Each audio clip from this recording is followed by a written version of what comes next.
A little girl in a wheelchair trembles as cruelty unfolds, until the door bursts open, and a father in uniform with his loyal German shepherd storms in. This is not just a story of pain, but of courage, justice, and the bond that can never be broken between a child and those who protect her. Where are you watching from today? Drop your city in the comments. Don't forget to hit subscribe to follow more heartfelt stories, and may your day be filled with warmth and kindness. The town of Maple Hollow, tucked into the low valleys of upstate New York, lay under a sky heavy with snow. It was early December when the air carried the sharp scent of pine and chimney smoke, and the streets were coated in a brittle layer of frost that crackled beneath car tires. Houses leaned close together, their roofs blanketed in white, glowing faintly under the amber cast of street lamps. The cold outside stood in harsh contrast to the warmth and glitter that filled the Grand Monroe residence, a house of polished wood, brass fixtures, and high-arched windows trimmed with wreaths and ribbon. Inside, however, the warmth was deceptive. Cruelty lived here, disguised beneath silk and charm. 7-year-old Ellie Harper sat in her wheelchair at the edge of the dining room, her thin hands folded neatly in her lap. Her hair, a chestnut-brown tangle brushed as smooth as her stepmother demanded, framed a pale face with storm-gray eyes that carried both fragility and stubborn endurance. A year earlier, Ellie had survived a car accident that claimed her mobility. Her father's work kept him away too often, and her mother had passed years before, leaving her caught in the iron grip of her stepmother's control. Her body was small, too small for her age, the kind of frame that came not just from her condition, but from neglect, from the weight of being treated as a burden. Tonight she wore a yellow wool dress, hand-me-down, soft, but faded at the seams, a garment chosen not for comfort, but because it made her appear presentable among guests. At the head of the table, Vanessa Monroe presided like a queen. She was 36, tall and lean, with sharp cheekbones and dark auburn hair swept into a polished chignon. To outsiders, she appeared the very image of refinement, dressed in a crimson velvet gown that shimmered under the chandelier. Her voice could pour like honey, smooth and persuasive, yet behind that mask lay bitterness and cruelty, sharpened by envy toward a child who reminded her husband of the wife that came before her. Vanessa had grown up in scarcity, clawed her way into privilege by charm and manipulation, and now guarded that fragile throne with claws hidden beneath silk gloves. Her disdain for Ellie was disguised as correction, her hostility as discipline. The dining room itself glittered with silver candlesticks and crystal glasses, set for a modest celebration Vanessa had arranged for herself. 2 neighbors had been invited, Mr. and Mrs. Holloway, middle-aged, plain-spoken folk eager to curry favor with the Monroes. They sat stiffly at the table, unaware that behind the warm presentation of their hostess, a darker story brewed. They were not cruel, simply naive, convinced by Vanessa's elegance and smile that all was well in the Monroe household. In their presence, Ellie was expected to remain silent, decorative, like one of the porcelain figurines lined along the mantel. It was Vanessa herself who carried in the steaming tureen of pumpkin soup, golden orange and fragrant with nutmeg. She ladled it into bowls with a flourish, her smile wide, her words light. Yet when her gaze shifted toward Ellie, it hardened. She approached the girl slowly, her heels striking the wood floor in sharp rhythm. With deliberate grace, she lifted the heavy bowl and, without hesitation, tipped it forward. The scalding liquid cascaded over Ellie's head, soaking her hair, burning her tender skin, seeping down the collar of her dress. The child screamed, a piercing sound that cracked through the air. Tears streamed down her cheeks as she clawed at her dress, whispering and then crying louder. "Please, Mom, it's too hot, it hurts." Her voice trembled with confusion, for even now she still clung to the hope that Vanessa might show mercy. Mr. Holloway shifted uncomfortably, his fork frozen in midair, but his wife quickly placed a hand on his arm and shook her head, silently urging him not to interfere. Vanessa, towering over the child, adjusted her smile as if nothing out of the ordinary had happened. "Accidents happen, darling," she said sweetly for the benefit of the guests. Her eyes, however, blazed with contempt, a silent warning that silence was required. The door burst open at that very moment, letting in a rush of icy air. Ethan Monroe, the town's police chief and Ellie's father, stood in the threshold, his broad shoulders filling the frame. Ethan was 42, tall, with a square jaw shadowed by stubble, and hazel eyes hardened by years of service, but softened when turned toward those he loved. His hair, dark with threads of gray at the temples, was damp from melted snow. He wore his navy police coat unbuttoned, and at his side trotted his partner and constant companion, a 6-year-old German shepherd named Shiloh. Shiloh was strong, with thick black and silver fur, amber eyes alert and intelligent, and a gait that radiated confidence. He had served beside Ethan in search and rescue operations, and was known throughout Maple Hollow as a quiet guardian, protective and keenly sensitive to human distress. Tonight his ears pricked forward, and a low growl rumbled in his chest the instant he saw Ellie's state. Ethan froze at the sight before him. The gift he had been carrying, a small box wrapped in silver paper, containing a charm bracelet he had chosen for Ellie, slipped from his hand, striking the floor with a dull thud. His eyes fixed on his daughter, trembling, her hair plastered to her forehead with scalding soup, her hands gripping the wheelchair arms so hard her knuckles had gone white. Shiloh barked once, loud and sharp, the sound echoing through the dining room like a gunshot. Guests gasped, forks clattered, and silence swallowed the room. "What is this?" Ethan's voice was low, rough, nearly breaking under the strain. His gaze snapped to Vanessa, whose smile faltered for just a second before she recovered, turning toward him with practiced composure. "Ethan, it was just—" she began, but he cut her off with a step forward, boots striking hard against the polished floor. His presence was iron, his anger a storm barely contained. Vanessa raised a hand, her expression a mixture of feigned innocence and exasperation. "She spilled it on herself, clumsy as always," she said. Yet Ethan's eyes burned through her words. The neighbors shrank in their chairs, uneasy, whispering to each other, but unwilling to rise. Shiloh pressed closer to Ellie's wheelchair, his body rigid, his gaze fixed on Vanessa as though ready to lunge should Ethan command it. Ellie whimpered, "Daddy!" Her voice cracked, small and fragile, carrying a weight that pierced him to the core. He dropped to one knee beside her, pulling a handkerchief from his pocket, blotting gently at her skin, though the damage was done. Her tears soaked into his sleeve as he whispered, "It's all right, baby girl. I'm here." His jaw clenched tight, his chest heaving with controlled fury.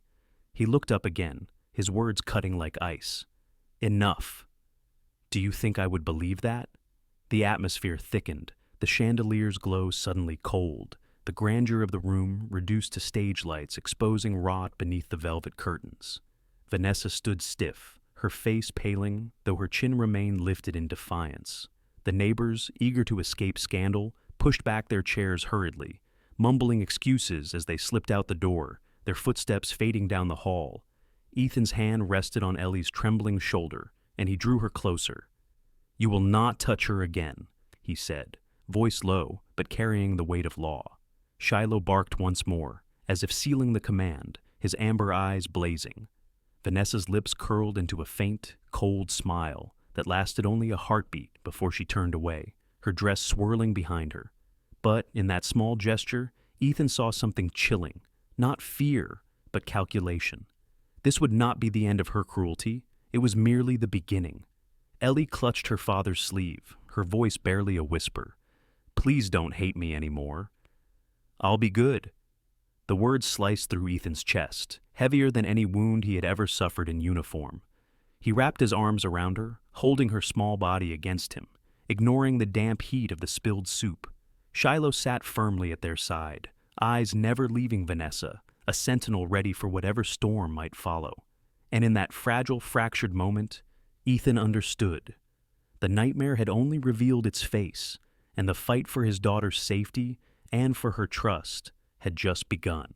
Snow continued to drift lazily outside the windows of the Monroe residence, dusting Maple Hollow's streets in silver, while inside the house warmth and music sought to cover the bitterness of the evening. Vanessa Monroe had not allowed the interruption of Ethan's return to end her celebration. Instead, she called for the pianist to continue, the chandeliers to burn brighter, and the servants to refill every glass. To her, appearances were shields, and tonight she would wield them. The dining room flowed into the grand hall, and soon the house was alive with the chatter of guests invited for the later portion of the party. Ethan Monroe remained close to Ellie, who had been quietly cleaned and dressed in a fresh dress by one of the household staff, a maid named Marjorie Lane. Marjorie was in her 50s, with silver-threaded hair pulled into a bun, her face lined not only by age but by years of quiet endurance. Once a nurse, she had left the profession after her husband's illness, turning instead to domestic work for stability. Compassion still lingered in her eyes, and as she adjusted Ellie's blanket and whispered comfort, it was clear she saw what others ignored. Her loyalty to her position kept her silent, but her soft touch on Ellie's shoulder was a promise that not everyone in the house wished her harm. The grand hall sparkled. Gilded mirrors reflected rows of guests in tailored suits and gowns, figures of Maple Hollow's small but ambitious elite. There was Councilman Robert Steele, a man in his late 40s with slicked-back blonde hair and a smile practiced for politics, whose handshake always felt rehearsed. There was his wife, Margaret Steele, tall and striking, dressed in emerald satin, her expression one of permanent calculation. They had come not for friendship, but for leverage, hoping proximity to the Monroe households could ease their way in county decisions. And beside the piano stood Lucas Brandt, a jazz musician hired for the evening, whose thin frame and long fingers glided over keys with soulful ease. Lucas's eyes, however, betrayed wariness. He had played in many rooms of power and cruelty, and had learned to recognize the tension that hummed beneath polite laughter. Ellie wheeled herself slowly across the room, her hands tentative on the rims. Ethan shadowed her steps, Shiloh padding at his side, the German shepherd's coat catching the light, his ears swiveling at every new sound. Shiloh was calm but alert, his gaze always flicking toward Ellie. Some guests stepped aside politely, others merely watched with thinly veiled curiosity. Children of privilege were often displayed like ornaments. A disabled child, however, drew stares laced with pity or disdain. Ellie's wheel brushed against the long hem of Margaret Steele's gown. A soft, ripping sound followed. A crimson thread tugged loose. At the same moment, a glass of red wine tipped from the hand of Robert Steele, spilling across the carpet in a glaring stain. Conversation faltered, laughter stilled, and dozens of eyes turned sharply toward the small girl, frozen in the center of the room. Vanessa descended upon her like a falcon. Her red dress shimmered with every step, her smile poised for the crowd, though her eyes sharpened with venom. She crouched just enough to meet Ellie's eye level, her voice pitched for nearby ears. "Darling, you've done it again." Clumsy little hands. The words floated like silk, but cut like glass. Ellie's storm-gray eyes widened. Her fingers trembled on the wheels as she stammered, I didn't mean to." Her cheeks flushed with heat and shame, her small frame seeming to curl inward as whispers stirred among the guests. Ethan's chest tightened, and he took a step forward, his boots striking heavy against the marble. "Enough," Ethan said, his voice carrying easily over the crowd. The conversations died instantly. He strode into the circle, his tall frame commanding attention, his police coat still on his shoulders, as if he had no intention of being a passive participant. Shiloh followed, his bark sharp and sudden, causing several guests to flinch. Councilman Steele chuckled nervously, raising his hands. "Just a child's accident, Chief Monroe." Nothing to trouble over his attempt at smoothing the moment fell flat against the tension. Ethan crouched beside Ellie, his hazel eyes softening as he brushed a stray lock of hair from her cheek. "You did nothing wrong," he told her firmly, loud enough for everyone nearby to hear. Ellie blinked rapidly, her lips parting in surprise, as though such public defense was foreign to her. Shiloh pressed close to the wheelchair, his body firm like a barrier between the girl and the world. Vanessa's smile froze. She straightened, her gaze sweeping the guests, searching for support. Margaret Steele touched her arm, whispering something about keeping the evening light. But Vanessa's pride burned too brightly. She lifted her glass, eyes glittering with both charm and fury. "Children reflect their upbringing," she said sweetly, turning her gaze deliberately to Ethan. "If discipline is seen as cruelty, perhaps the fault lies not in the teacher, but in the absent father." The words were a blade, and the room inhaled as one. Ethan rose slowly, his expression unreadable, his anger banked beneath control, forged over years in uniform. And if neglect breeds cruelty, then the fault lies not in the child, but in the one who resents her, he replied evenly. His voice carried authority, unshaken, and several guests shifted, uncomfortable, recognizing that this was no mere domestic spat, but a fissure cracking open before their eyes. Lucas at the piano let his hands still, the final notes hanging in the air. Silence lingered, broken only by Shiloh's low growl vibrating in the hush. Vanessa's eyes blazed for a moment before she tipped her head back in a laugh too sharp, too brittle. "Always the dramatist," she said, dismissing him with a flick of her hand. Then she turned, resuming her dance among the guests, her smile brighter than ever, though every step rang with defiance. Ethan exhaled slowly, then leaned to Ellie. "You're safe," he murmured. Ellie nodded faintly, her small hands loosening their grip on the wheels. Shiloh nudged her arm gently with his nose, a quiet reassurance. Later, when the hall grew noisy again, Ethan noticed Marjorie Lane watching from the doorway, her eyes heavy with unspoken concern. She did not speak, but when their gazes met, she gave the faintest nod, as if promising that she too had witnessed the truth and would remember. By the night's end, Ethan understood the danger more clearly than ever. Vanessa's cruelty was no longer hidden. It was veiled in plain sight, disguised with smiles, fed by an audience too polite to intervene. And beneath her mask, Ethan glimpsed the cold fire of a woman who would not accept defeat. The banquet had not ended the nightmare. It had only dressed it in silk and crystal, turning the struggle for Ellie into a spectacle for Maple Hollow's eyes. The night after the banquet in Maple Hollow was hushed under heavy snow, the streets muffled in white, street lamps glowing faintly through the flurries.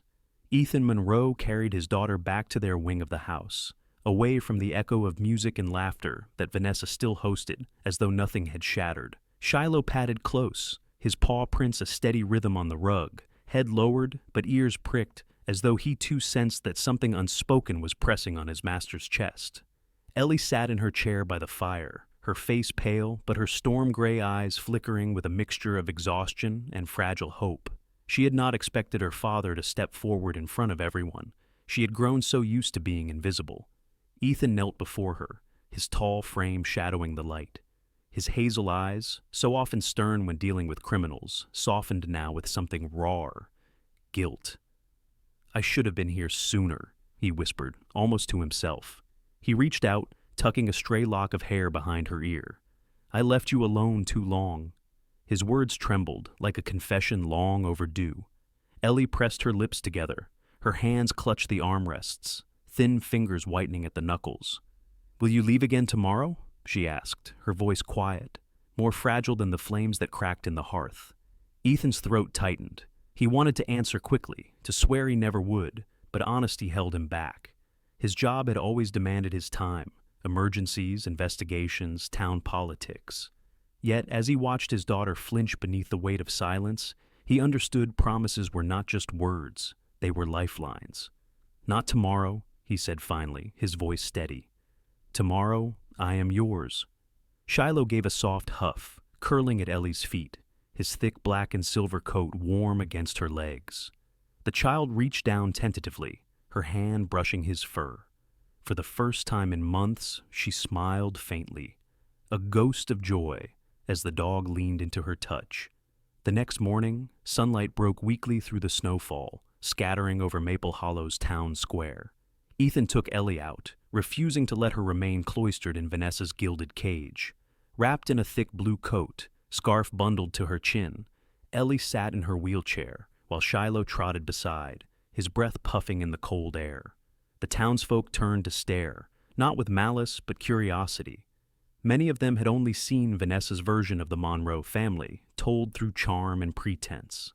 Now they saw a police chief pushing his frail daughter's chair through the snow, his German shepherd alert at his side.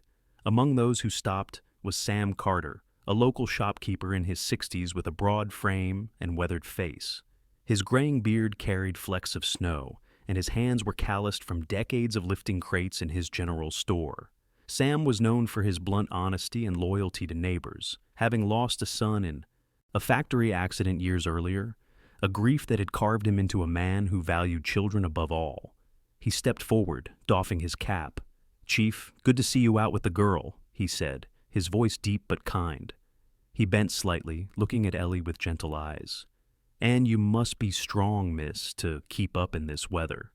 Ellie's cheeks flushed, unsure how to respond, but Shiloh pressed close, his tail giving a single wag, as though sensing Sam's sincerity. Ethan gave a short nod of thanks, silently grateful that not everyone turned a blind eye.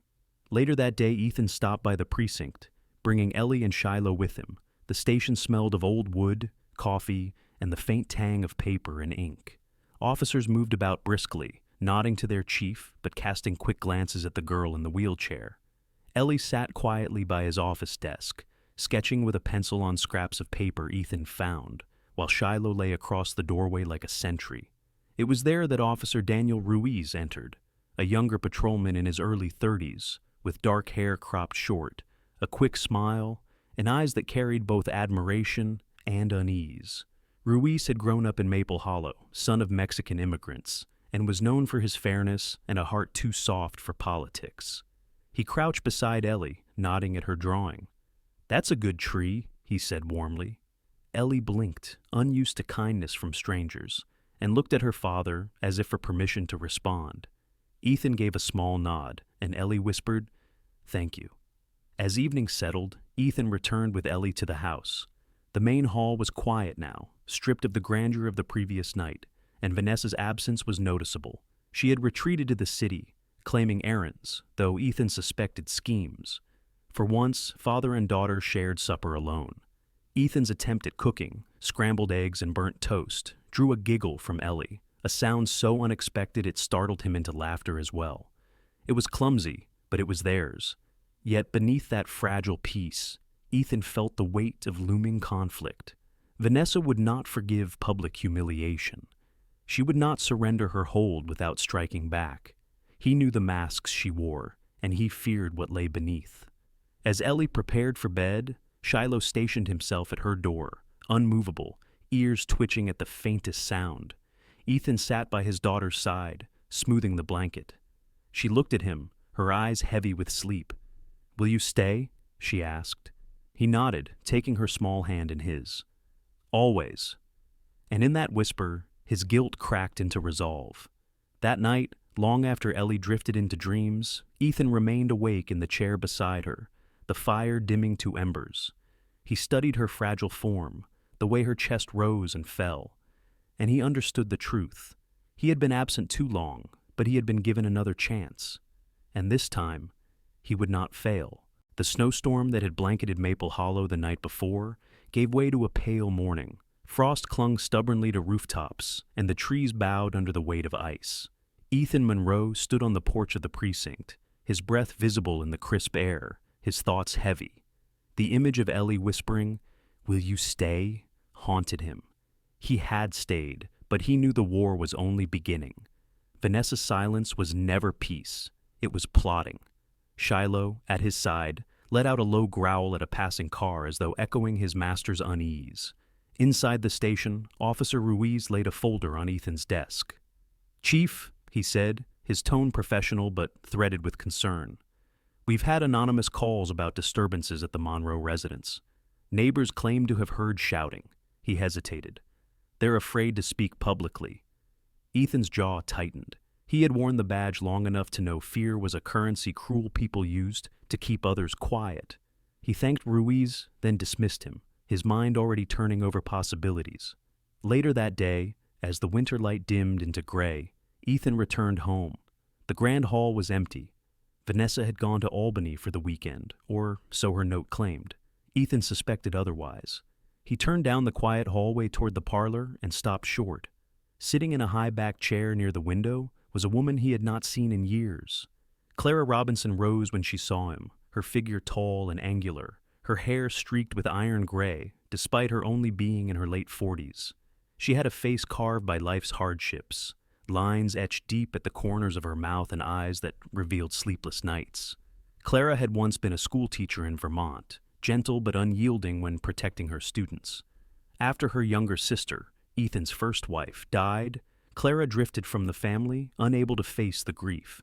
Now, standing in the dim winter light, she looked both stern and sorrowful.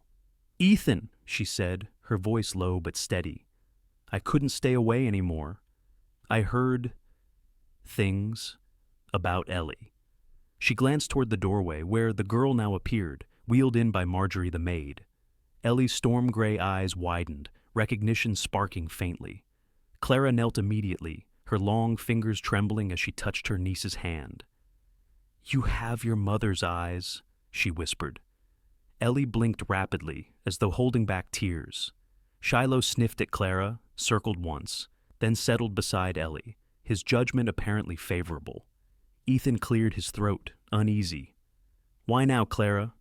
His voice carried both accusation and fatigue. Clara straightened, shoulders squared.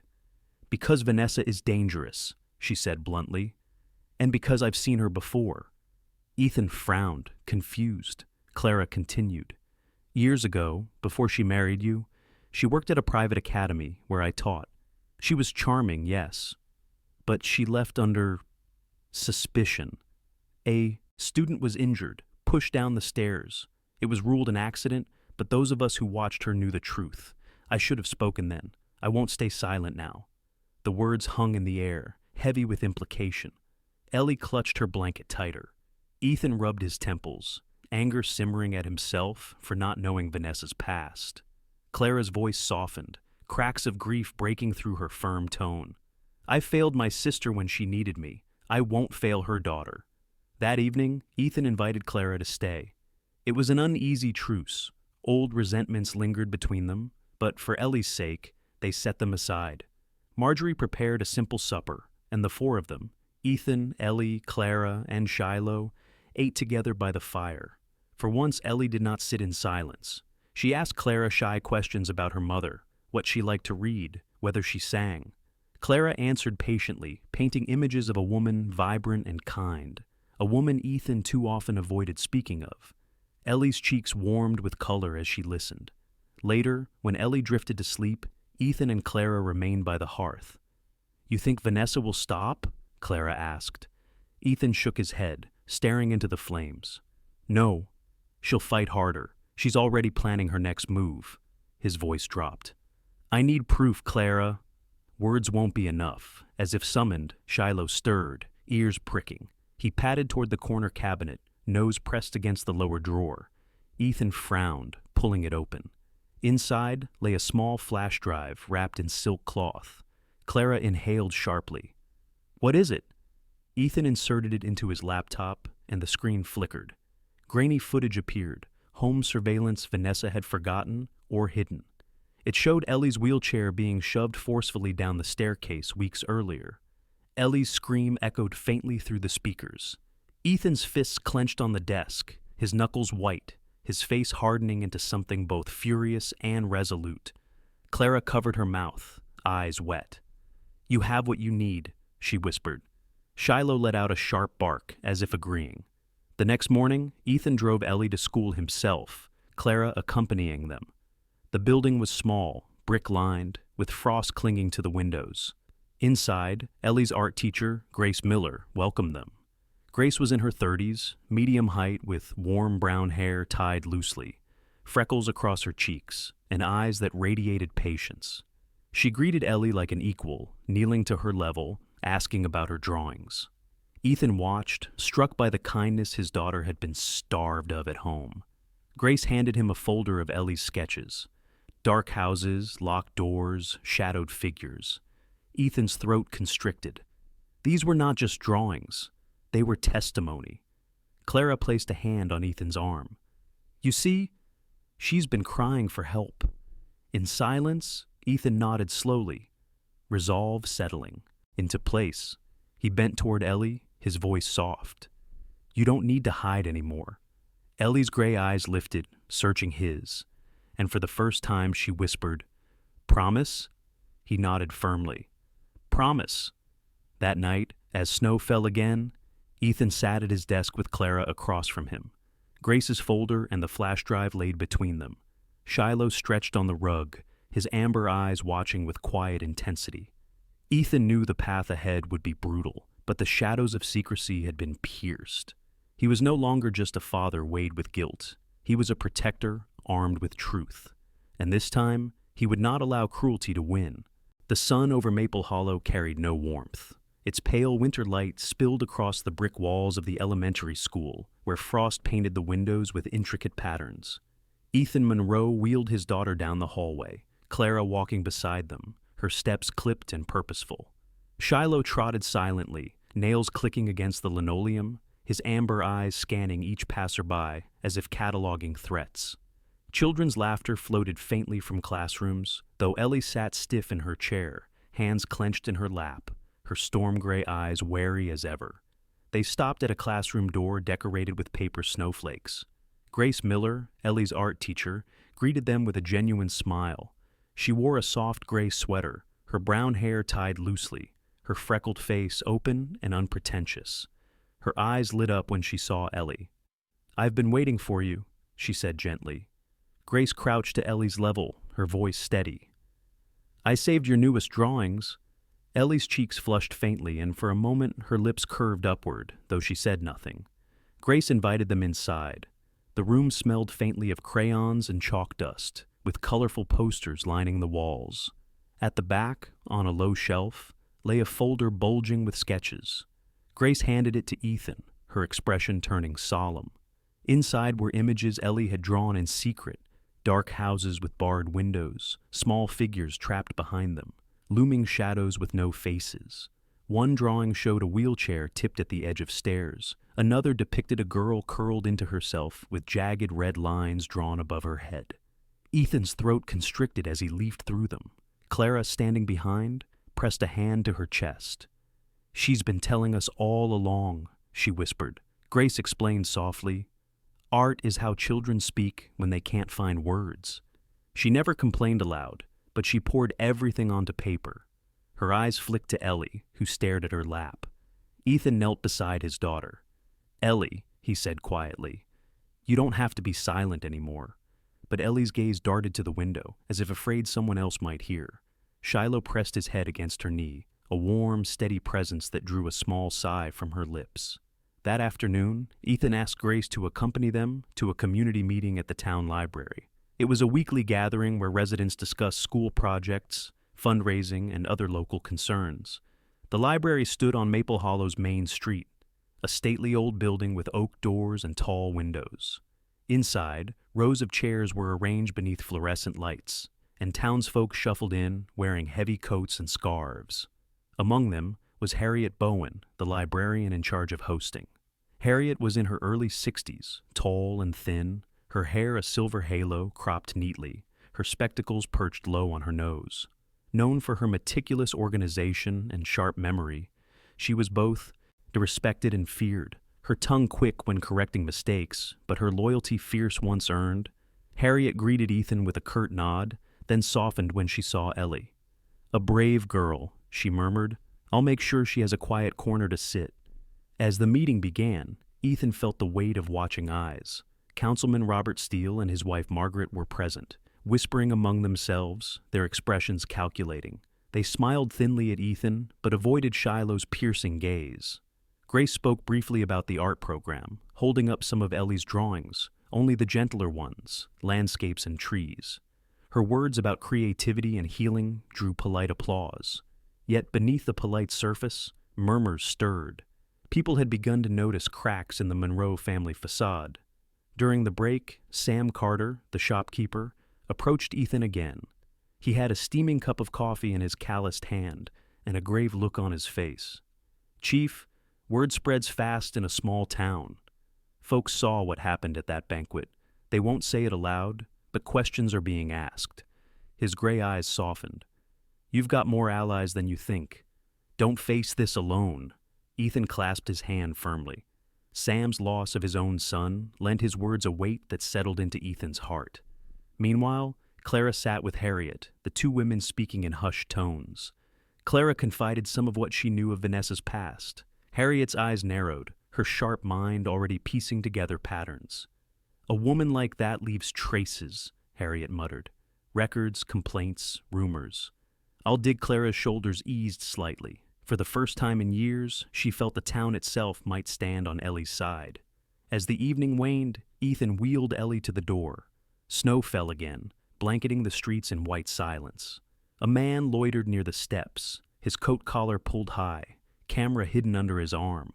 He was Riley Grant, a freelance reporter in his 30s, with wiry limbs and quick eyes. Riley had made a career of sniffing out scandal, his thin smile both charming and predatory. He tipped his hat to Ethan. "Chief Monroe, evening. Care to comment on rumors swirling around your household?" Ethan's jaw set. "No comment," he said flatly, guiding Ellie past. Shiloh bared his teeth in a low growl, and Riley stepped back, chuckling nervously. "The dog doesn't like reporters, I see. Shame. Stories sell faster when there's a villain." His words trailed after them as they moved into the snowy night.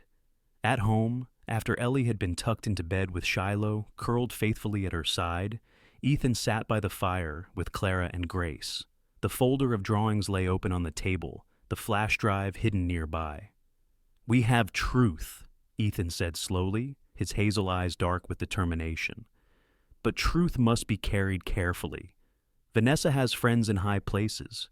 If we show our hand too soon, she'll twist it against us." Grace nodded, her face pale but resolute. Clara leaned forward, her voice steady. "Then we wait until the time is right. But remember this, Ethan. You're not alone anymore." As the flames flickered, Ethan looked toward the hallway where Ellie slept. For the first time in months, she was surrounded by people who believed her, who saw her not as a burden, but as a child worth protecting. The silence that had bound her was beginning to break, and with it, the shadows around Vanessa Monroe would soon come crashing down. Snow fell thick over Maple Hollow the morning the courthouse doors swung open. The grand stone building loomed over the square, its pillars coated with frost, flags snapping in the bitter wind. Crowds pressed near the steps, murmurs rising like restless birds. Reporters held cameras ready, their voices sharp with hunger for scandal. Among them, Riley Grant's wiry frame darted in and out, snapping photographs, his grin sharp as a knife. Inside, the courtroom smelled of wood polish and tension. Ethan Monroe sat at the plaintiff's table, his tall figure rigid, jaw clenched. His hazel eyes burned not with fear, but with resolve. Ellie sat beside him in her wheelchair, wrapped in a pale blue dress, her storm-gray eyes downcast. Shiloh lay at her side, his black and silver coat gleaming under the lights, his gaze steady on anyone who dared come too close. Clara Robinson sat on Ethan's other side, her angular frame stiff, hands folded tightly as though holding back years of regret. Across the room, Vanessa Monroe entered with the grace of a stage actress. She wore a navy gown that shimmered under the chandeliers, her auburn hair twisted into perfection, her smile radiant. At her side walked Gerald Whitcomb, a defense lawyer in his 50s, barrel-chested with thinning blonde hair and a booming voice that had swayed juries for decades. Known for theatrics and ruthless tactics, Gerald exuded confidence as he carried Vanessa's case like a trophy. The judge, Margaret Collins, presided. She was in her early 60s, short and broad-shouldered, with iron-gray hair cut blunt and sharp eyes that missed nothing. Margaret had a reputation for impartiality and a disdain for manipulation, though years on the bench had taught her patience as well as steel. She banged her gavel once, and the whispers died down. Gerald Whitcomb rose first, voice warm and paternal. He painted Vanessa as a devoted wife and stepmother, a woman burdened by a difficult child and an absent husband. She never sought gratitude, he declared, gesturing grandly, only respect. But what thanks has she received? False accusations fueled by misunderstandings. Vanessa dabbed at her eyes with a tissue, her lips trembling in rehearsed fragility. A few in the gallery shifted, murmuring sympathetically. Ethan's hands tightened into fists, but he remained silent until called. Instead, Clara leaned forward, whispering, "Let them spin their lies. Truth will cut deeper." Shiloh huffed quietly, ears twitching as if in agreement. When it was Ethan's turn, he rose slowly, towering over the courtroom. His uniform had been replaced with a simple dark suit, his badge pinned discreetly at his chest. His voice was steady, though the tremor of emotion ran beneath it. "My daughter has been abused," he said firmly. Not once, not twice, but over months of silence and fear. I failed her by not seeing sooner, but I will not fail her now. He gestured to Ellie, who shrank in her chair. Murmurs rippled again, divided this time between skepticism and sympathy. Gerald sprang to his feet, booming, "Chief Monroe would have you believe his own absence is someone else's crime. He hides behind his badge, seeking pity, when in truth his daughter invents stories no child should tell." His words were sharp, but Judge Collins' eyes narrowed slightly, unimpressed by the flourish. The first witness called was Grace Miller, Ellie's art teacher. Grace walked with measured steps, her soft gray sweater contrasting with the formality of the room. She testified about Ellie's drawings, holding up images of shadows and stairs. "Children tell truths in art they cannot say aloud," she explained. Gerald objected, dismissing it as speculation, but the judge allowed it, noting the drawings as circumstantial but relevant. Ellie's eyes darted nervously between Grace and her father, but Shiloh leaned gently against her leg, grounding her. Next came Clara Robinson. Her tall, severe frame and iron-gray streaked hair gave her an austere presence. She spoke of Vanessa's past at the academy, of whispers ignored. "I should have spoken years ago," Clara admitted, her voice breaking, "but I will not stay silent while my niece suffers."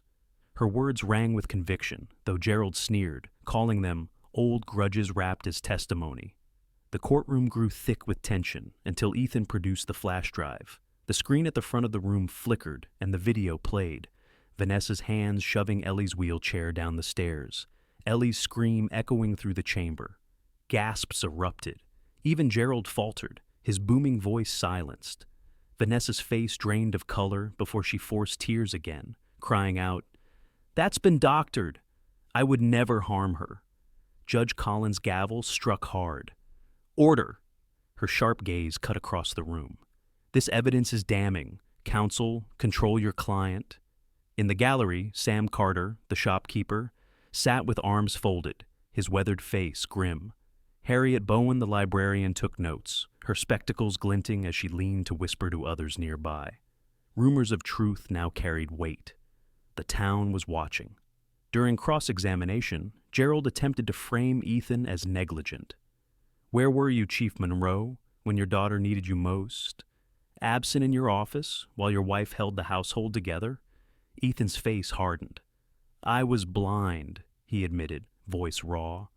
"But blindness is not guilt."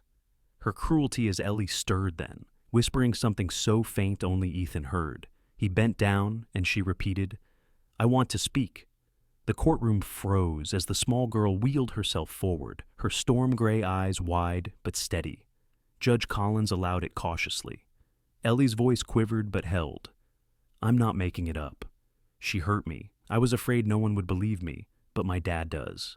Now the words, simple and fragile, landed heavier than any lawyer's argument. Shiloh barked once, low and commanding, and the room erupted in murmurs of awe. Judge Collins struck the gavel again, demanding silence. "We will reconvene tomorrow for further witnesses," she announced. Vanessa sat stiff, her mask cracking as her hands twisted the tissue into shreds. Ethan placed his hand firmly on Ellie's shoulder, his voice a whisper only for her.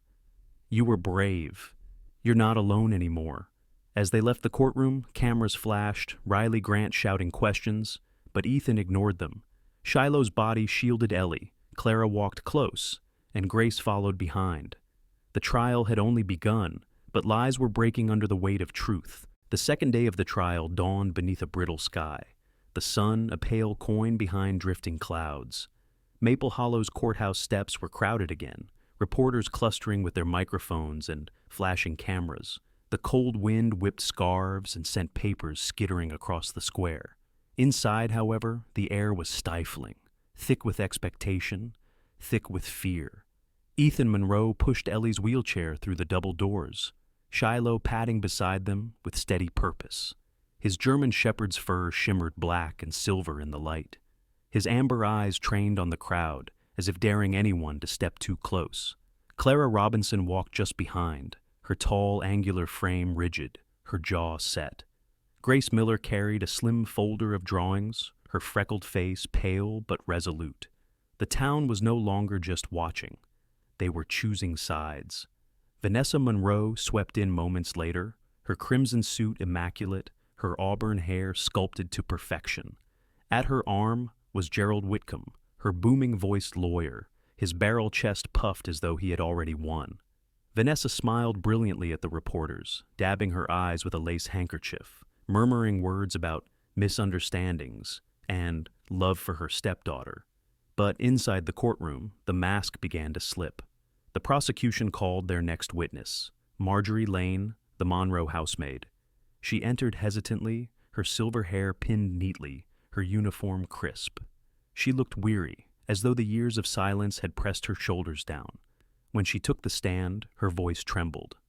"I have worked for the Monroes for 9 years. I saw things. Bruises on the child's arms, her clothes torn, meals taken from her. I told myself it was not my place. But silence weighs heavy. It was wrong of me to keep it." Her confession brought a ripple of murmurs through the gallery. Vanessa's smile tightened, her knuckles white around her handkerchief. Gerald rose, voice booming, trying to discredit Marjorie. "A servant's gossip," he thundered. But Judge Collins' sharp gaze silenced him with a single glare. Marjorie's words, hesitant though they were, had struck a chord. Then, at the defense table, Vanessa could bear no more. She shot to her feet, her voice pitched high. "Lies! All of it lies." Her mask cracked, and beneath it the fury blazed. "That child has been nothing but trouble. Spoiled, weak, always demanding attention. Do you think I wanted to spend my life chained to her chair?" Gasps rippled across the room, and for a heartbeat even Gerald froze, his rehearsed arguments abandoned. Ellie's storm-gray eyes widened, but instead of shrinking, she lifted her chin. Her small voice carried in the silence. "I'm not afraid of you anymore." The words, fragile but fierce, sliced through the air. Shiloh barked sharply, echoing her defiance, his tail bristling as he leaned protectively against her chair. The gallery erupted. "Sam." Carter muttered, "God help us," under his breath. Harriet Bowen adjusted her spectacles with grim satisfaction. Riley Grant scribbled notes furiously, his thin smile widening. Judge Collins hammered her gavel again and again. "Order!" she demanded. "Order in this courtroom!" Vanessa's lawyer tried to salvage the collapse. He guided her back into her seat, whispering furiously, but the damage had been done. Her outburst had revealed more than any testimony could. Judge Collins' eyes narrowed, her expression cool, controlled, but everyone could see the shift. The woman once bathed in sympathy was now revealed as brittle and cruel. During the recess, Ethan knelt beside Ellie in a quiet corner of the courthouse. His hazel eyes softened as he brushed her cheek. "You were brave," he said quietly. Ellie's fingers twisted in her lap, but her gaze held steady. "I wanted her to know I'm not her doll anymore." Ethan pulled her into his arms, Shiloh pressing against them both like a silent shield. That evening, word spread fast. In the Maple Hollow diner, townsfolk huddled in booths, murmuring about Vanessa's outburst. Some who once admired her charm now shook their heads in disbelief. Sam Carter told anyone who would listen, "That girl has more courage than most grown men I know." At the library, Harriet Bowen compiled records of Vanessa's past, preparing for the storm yet to come. Even the children at Ellie's school whispered in the halls that she was no longer the silent girl in the wheelchair, but the one who stood up in the court and faced a monster. Meanwhile, Vanessa retreated to her lawyer's office, fury simmering beneath her skin. Gerald Whitcomb, usually a man of bluster, now looked uneasy. "You must control yourself," he warned. Vanessa's lips curled in a bitter smile. "Control? That child has stolen everything from me. If I fall, Ethan falls with me." Her words, venomous, revealed a desperation that no amount of lace or powder could mask. Back at home, Ethan tucked Ellie into bed.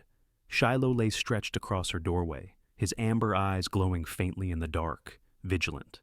Clara sat by the fire downstairs, her face lit by the flicker of flames.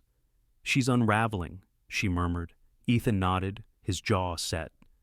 "And when masks break, truth shows. Tomorrow, the whole town will see her for what she is." Ellie, upstairs, whispered into the darkness before sleep claimed her. "I'm not afraid." And for the first time, The words felt true. The final day of testimony dawned sharp and brittle. The wind cut through Maple Hollow like a blade, rattling the bare branches and scattering snow across the courthouse steps. Inside, the air was heavy with anticipation. Reporters lined the back rows, notebooks ready, cameras waiting. Citizens filled the gallery, their eyes fixed on the outcome that would ripple far beyond the courtroom.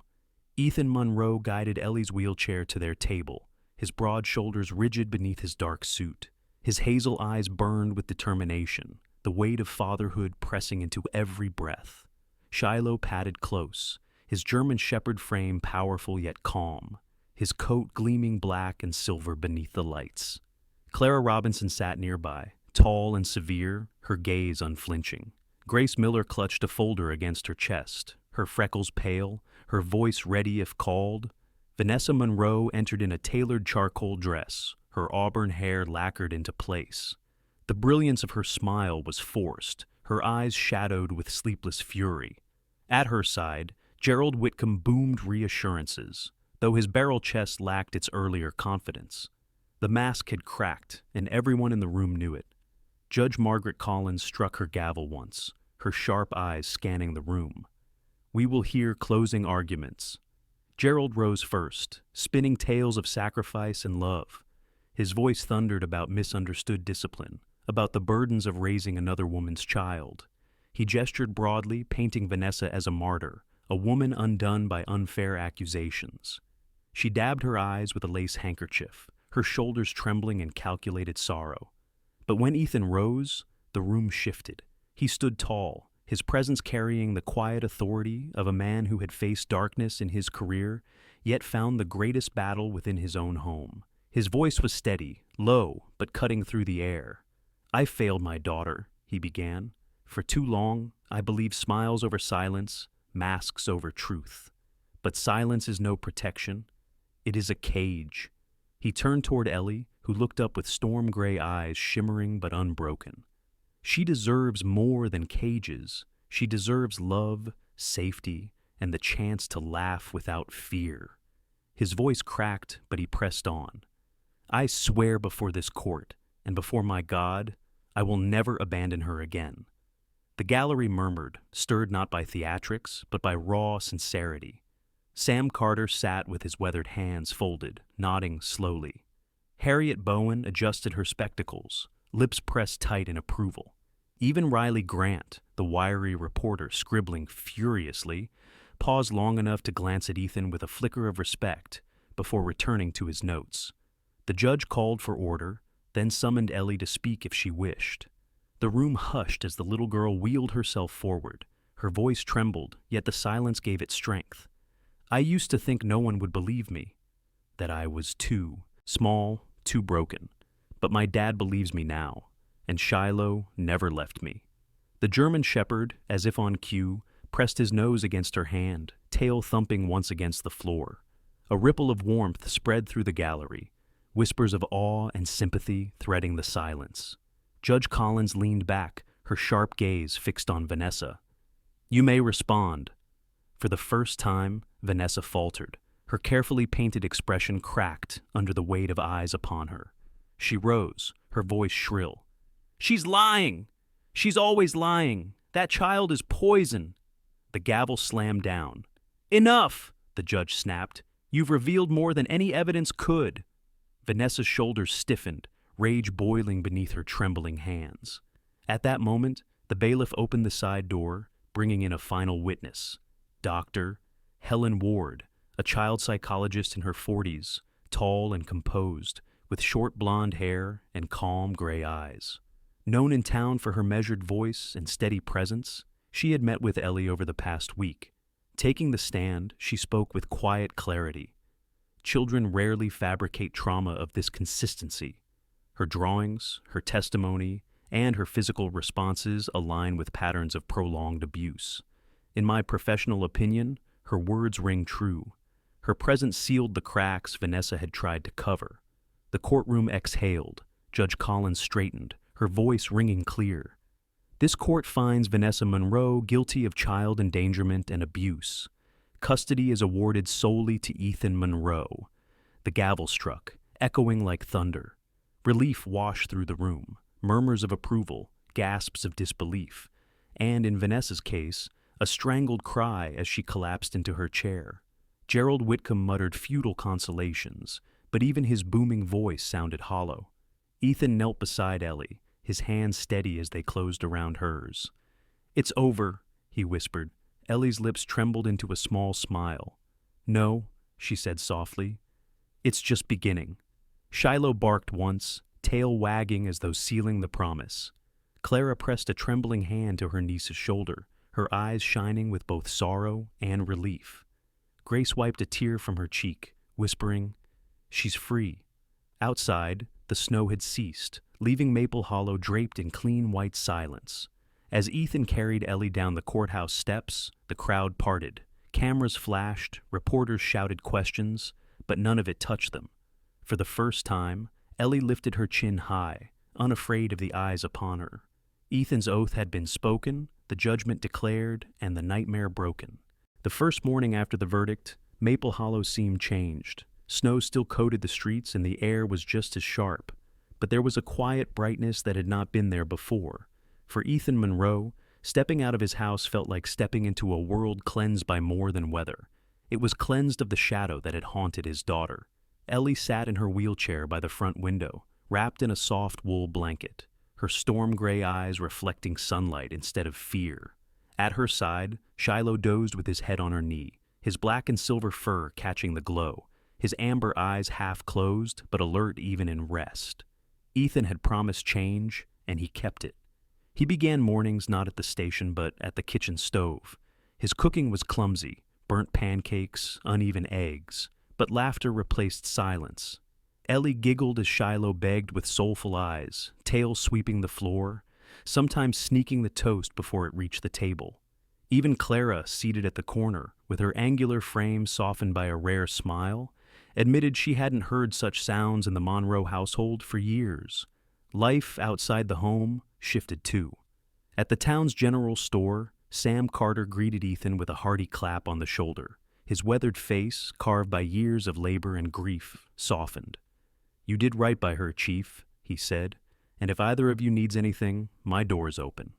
His words carried weight, for Sam had once lost a child. Now, he seemed to pour all his unspent care into his support for Ellie. At the library, Harriet Bowen had gathered a collection of new books for Ellie, stories of brave girls, loyal animals, and journeys where kindness conquered cruelty. Harriet, tall and thin with her silver halo of hair, adjusted her spectacles and handed them over with quiet pride. "Children need more than justice," she said briskly. "They need stories that remind them they matter." Ellie's smile, shy but genuine, was thanks enough. School became a different place, too. Grace Miller, her freckled face always open with kindness, welcomed Ellie back to art class with warmth. She introduced Ellie's classmates to the idea of shared projects, where each child added a part to a single mural. For the first time, Ellie's drawings weren't solitary shadows. They were trees, rivers, and animals mingling with the work of others. Shiloh, allowed to wait outside the classroom, became a small-town celebrity. Children petted him on their way in, his tail thumping like a steady drumbeat of reassurance.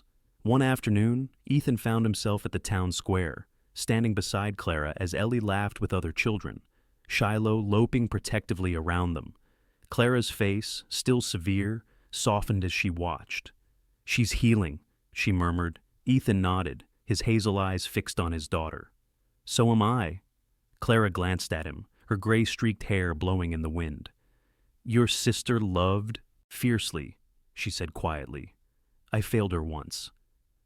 I'm glad I didn't fail her child." It was the closest to reconciliation they had ever reached, and for Ethan, it was enough. But healing was not only private, it was communal. The diner that once buzzed with whispered gossip now rang with pride. Conversations about that poor child had turned into that brave girl. People approached Ethan in the street not with curiosity, but with offers of help. Mrs. Turner from the bakery dropped off warm rolls. Officer Ruiz at the station adjusted his schedule so Ethan could be home more often. And even Riley Grant, the wiry reporter, published a piece that, while dramatic, painted Ellie as courageous rather than pitiable, For a man who thrived on scandal, it was an uncharacteristic act of decency, perhaps stirred by witnessing the trial's raw truth. At home, evenings transformed. Ethan read aloud, sometimes stumbling, sometimes humming. Tunes Ellie's mother once sang. Clara added her memories, stories of the sister they both missed, painting the room with echoes of love. Ellie listened, her small hands clutching Shiloh's fur, her face relaxed in the glow of firelight. She no longer whispered, "Don't hate me," before sleep. Instead, she whispered, "I'm safe." One night, Harriet visited with her niece, Sarah Bowen, a tall young woman in her mid-20s with warm hazel eyes and a lively demeanor. Sarah had recently returned to Maple Hollow after finishing her social work degree. Her presence was bright, her laughter infectious, her long auburn hair tied back in a loose braid. She crouched to Ellie's level, speaking with the ease of someone trained to listen. "I know what it's like to feel small in a loud world," Sarah said gently. "But small doesn't mean powerless." Ellie's gray eyes widened, studying Sarah with wonder.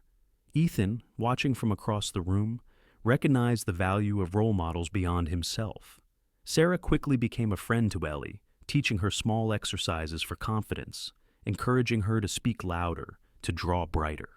Through it all, Shiloh remained steadfast. He guarded Ellie at school gates, trotted beside her in the park, and slept by her bed. His fur carried the scent of pine and snow, his breath steady, his loyalty unshaken. To the town, he was a hero, to Ethan a partner, and to Ellie, he was simply Shiloh, the one who never left. The first true spring morning came at last, sunlight spilling gold across Maple Hollow. Ethan wheeled Ellie out onto the porch, Clara and Sarah following. The air smelled of thawing earth and promise. Birds called from the budding trees. Ellie tilted her face upward, her chestnut hair catching the sun.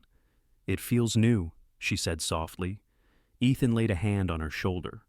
"Because it is." As Shiloh bounded into the yard, chasing the cries of sparrows, Ethan's gaze lingered on his daughter. She was still fragile, still healing, but no longer alone. The house that once echoed with cruelty now carried the sound of laughter, of promises kept, of a family remade. And as dawn broke over Maple Hollow, it was clear. The oath he had sworn was no burden, but a gift, a vow that would shape every day forward. In the end, this story reminds us that even in the darkest houses, light can break through. Just like Ellie found protection in her father and her faithful German shepherd, we too can find strength in the miracles God places in our lives every day. Sometimes his miracles arrive as courage, sometimes as love, and sometimes as a loyal companion who never leaves our side. Let this be a reminder that no pain is wasted and no child is ever forgotten in his eyes. If you believe in the power of God's miracles, share this story with someone you love. Leave a comment below with your thoughts, and type "Amen" in the comments to show your faith. Do not forget to subscribe for more stories of hope and healing. May God bless you and your family today and always.